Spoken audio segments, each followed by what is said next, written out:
Kerjasama dalam perdagangan minyak, sebuah permulaan hubungan baik antara Venezuela dengan Afrika Selatan.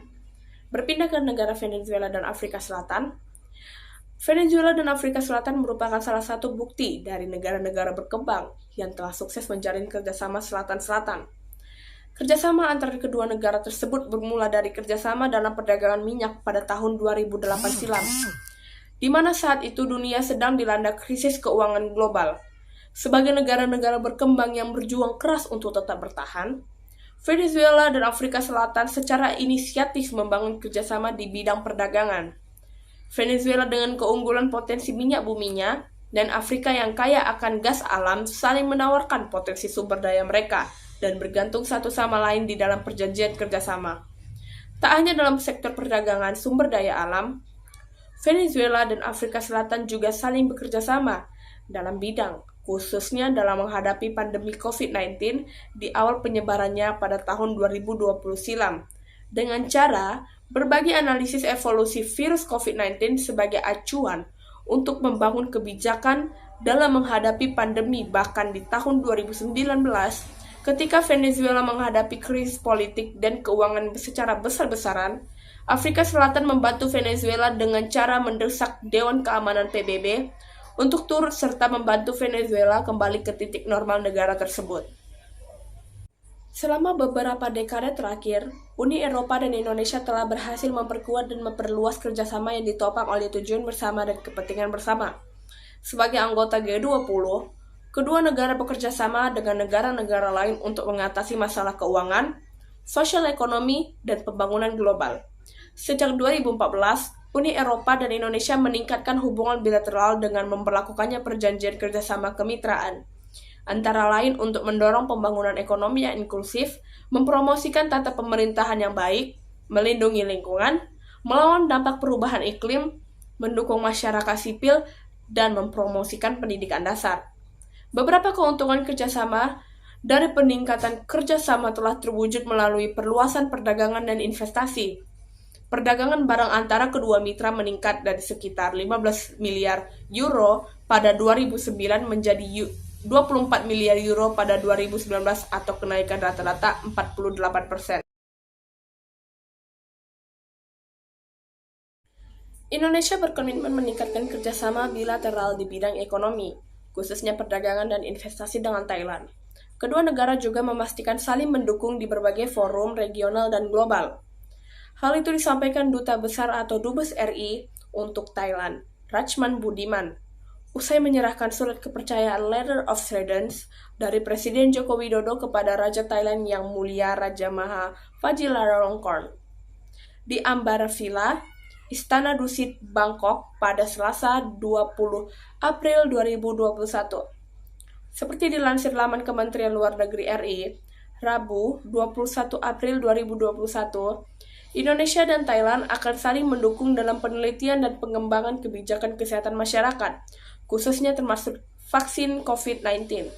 Selain itu, Dubes Rachman Budiman menyampaikan salam hangat dari Presiden Joko Widodo kepada Raja Thailand, dan sementara itu, Raja Thailand menyampaikan ucapan selamat kepada Dubes RI, serta memberikan dukungan penuh. Raja Thailand mengharapkan Dubes RI dapat memberikan kontribusi yang signifikan bagi masyarakat kedua negara tersebut.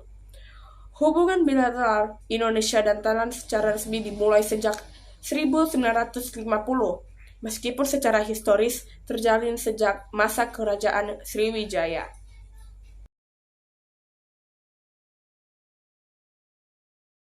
Kerjasama antara Tiongkok dan Amerika Serikat dalam perdagangan dan ekonomi. Perdagangan barang dua arah telah berkembang pesat. Statistik Tiongkok menunjukkan bahwa perdagangan barang antara Tiongkok dan Amerika Serikat pada tahun 2017 berjumlah 583,7 miliar US dollar, meningkat 233 kali lipat daripada tahun 1979 ketika kedua negara menjalin hubungan diplomatik, serta meningkat 7 kali lipat dari tahun 2001 ketika Tiongkok bergabung dengan Dunia Organisasi Perdagangan. Saat ini, Amerika Serikat merupakan pasar ekspor terbesar Tiongkok dan sumber impor terbesar ke-6 bagi Tiongkok. Pada tahun 2017, Amerika Serikat mengambil 19% ekspor Tiongkok dan menyediakan 8% impor Tiongkok. Tiongkok adalah pasar ekspor barang-barang AS yang tumbuh paling cepat dan sumber impor terbesar bagi Amerika Serikat. Pada tahun 2017, 8% ekspor AS ditunjukkan ke Tiongkok. Ekspor AS ke Tiongkok tumbuh jauh lebih cepat dibandingkan rata-rata global. Sejak bergabung dengan WTO, Tiongkok telah menjadi pasar penting bagi ekspor AS yang berkembang pesat.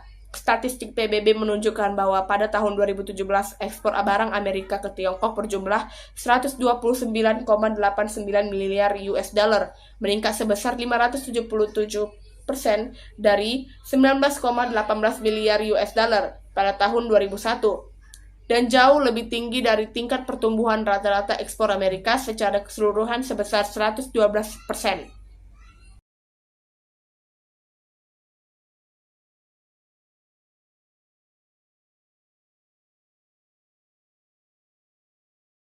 Menteri Luar Negeri Amerika Serikat Antony Blinken mengadakan kunjungan ke Indonesia.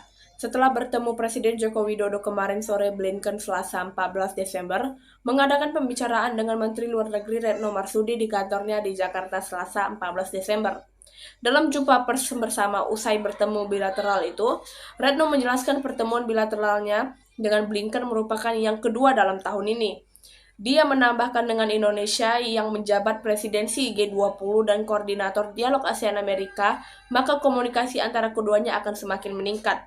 Selain membahas penguatan hubungan kedua negara, Retno dan Blinken membahas isu kawasan dan dunia. Retno menekankan Amerika adalah mitra strategis Indonesia. Kedua negara berkomitmen untuk meningkatkan kerjasama konkret yang saling menguntungkan dan saling menghormati. Dengan kesamaan nilai, maka Indonesia dan Amerika meyakini kerjasama dan kemitraan strategis dan menguat. Menlu Retno mencontohkan mengenai nilai demokrasi yang sama-sama dimiliki kedua negara. Blinken menyebutkan Amerika telah mengambil langkah untuk memperkuat hubungan dengan Indonesia dalam sektor-sektor kunci yang akan berdampak pada kedua negara tersebut, termasuk kerjasama dalam bidang maritim. Dia menegaskan kerjasama dan hal kehidupan maritim sangat vital di tengah perubahan iklim global. Kerjasama dalam bidang pendidikan juga penting untuk memperkuat ikatan antara rakyat kedua negara selama bertahun-tahun dan untuk generasi mendatang. Blinken sangat yakin kerjasama dan hubungan antara kedua akan semakin meningkat.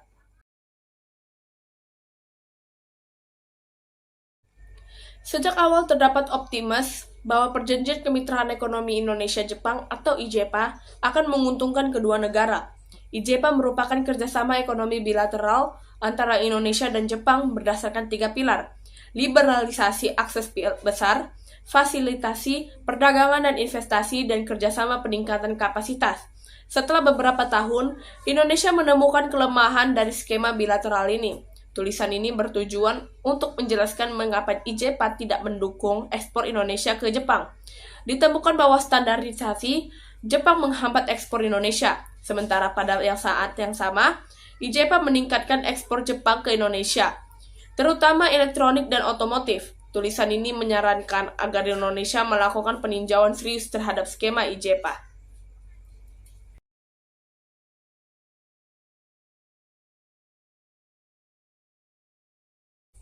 Kesepakatan ekonomi Cina-Indonesia potensi kerugian yang harus diwaspadai. Ekonomi dan pakar kebijakan publik UPN Veteran Jakarta, Achmad Nur Hidayat, menyatakan penandatanganan kesepakatan ekonomi antara Cina dan Indonesia merupakan momen penting dalam meningkatkan kerjasama strategis kedua negara.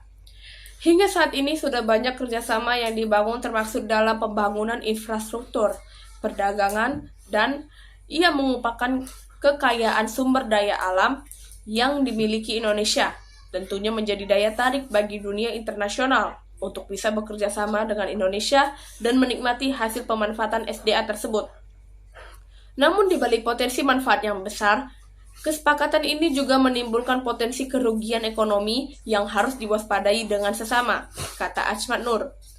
Rabu pada 2 Agustus 2023. Potensi kerugian tersebut lanjutnya dapat dinilai dari apa yang sudah terjadi pada proyek kereta api cepat di mana ada ketidaksesuaian kesepakatan awal yang tadinya tidak melibatkan APBN, tapi kenyataannya jadi melibatkan APBN yang berujung pada Cina menuntut jaminan penanaman modal nasional atau PMN melalui APBN. Selain itu, transfer pengetahuan dan teknologi yang menjadi salah satu pertimbangan kerjasama dengan Cina sebagai bentuk penawaran ternyata tidak terwujud. Ini terbukti dari keterlibatan berlebihan tenaga kerja asing atau TKA. Cina yang terus ada hingga proyek ini selesai terbangun. Hal ini menjadi bukti nyata bahwa Indonesia tidak sepenuhnya mendapatkan manfaat sebagaimana yang diharapkan dalam hal penyerapan tenaga kerja.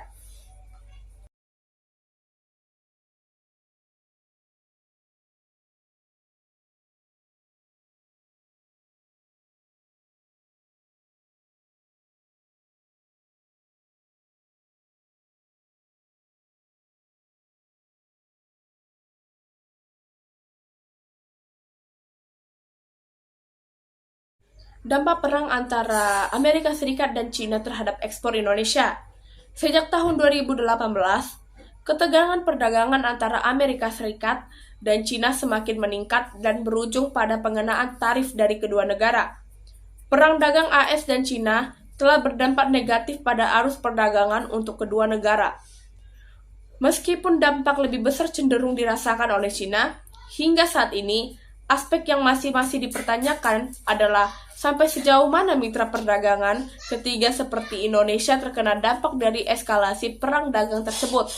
Mengingat Cina menjadi pusat perdagangan di Asia, maka dampak limpahan yang ditularkan melalui jaringan produksi ke negara tetangga mungkin cukup besar dan dapat menyebabkan perlambatan perdagangan serta hilangnya daya saing Indonesia. Meningkat perang dagang disertai dengan kenaikan tarif impor antara AS dan Cina. Jika AS mengenakan tarif 25% pada barang-barang yang berasal dari Cina, akan menyebabkan peningkatan harga produk Cina untuk konsumen Amerika. Kenaikan harga dapat menimbulkan 3 tanggapan yang berbeda. Pertama, konsumen AS beralih ke produk domestik atau Amerika, sehingga mengurangi impor dari Cina. Kedua, konsumen AS mengganti barang Cina dengan barang di negara lain, misalnya dari negara-negara Asia lainnya. Ketiga, konsumen AS terus mengimpor barang-barang Cina dan terpaksa membayar harga yang lebih tinggi.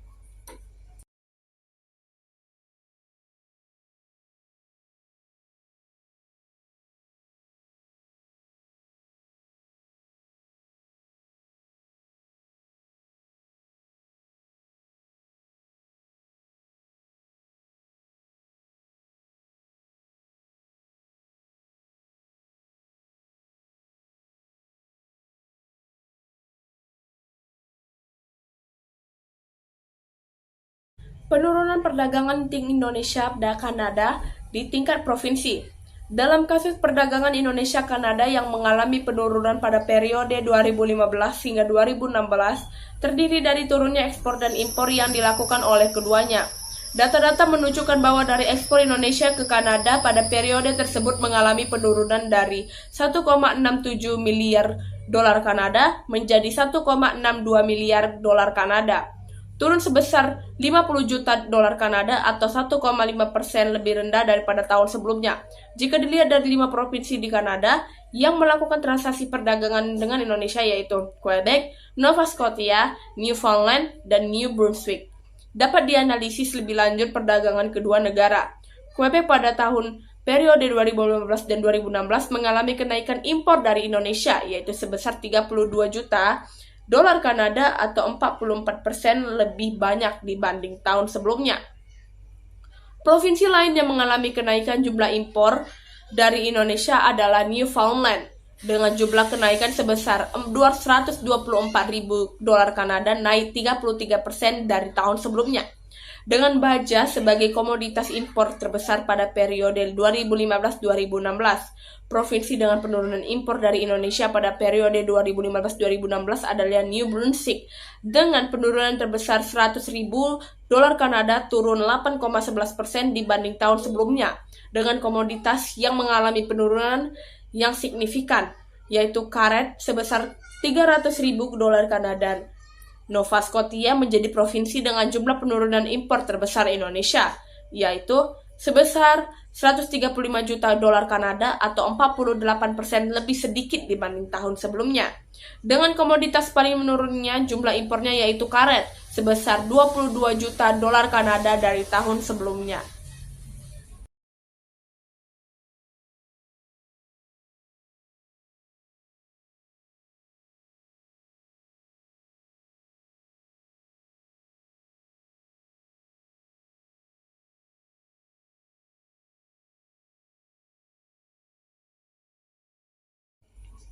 Kerjasama ekonomi dan perdagangan antara Ukraina dan Indonesia.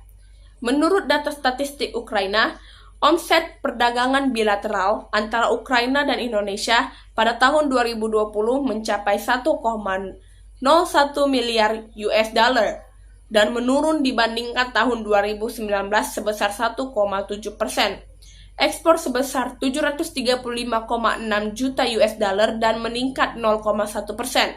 Sedangkan impor sebesar 278 juta US dollar. Ekspor Ukraina ke RI sebagian besar berupa barang-barang pertanian dan metalurgi.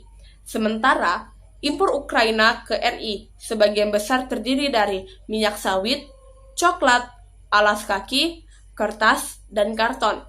Bidang yang paling menjanjikan untuk perdagangan bilateral dan kerjasama ekonomi yaitu perdagangan atau include pasokan gandum, jagung, tepung telur, tepung terigu, buah-buahan segar, dan produk pertanian lainnya, mesin, pertambangan, dan peralatan pompa gas, baja, teknologi dan peralatan untuk pabrik baja, militer teknologi, penyediaan dan perbaikan peralatan dan senjata militer, serta transfer teknologi, energi, penyediaan turbin generator, transformator untuk tenaga panas, dan hidroelektrik, serta farmasi.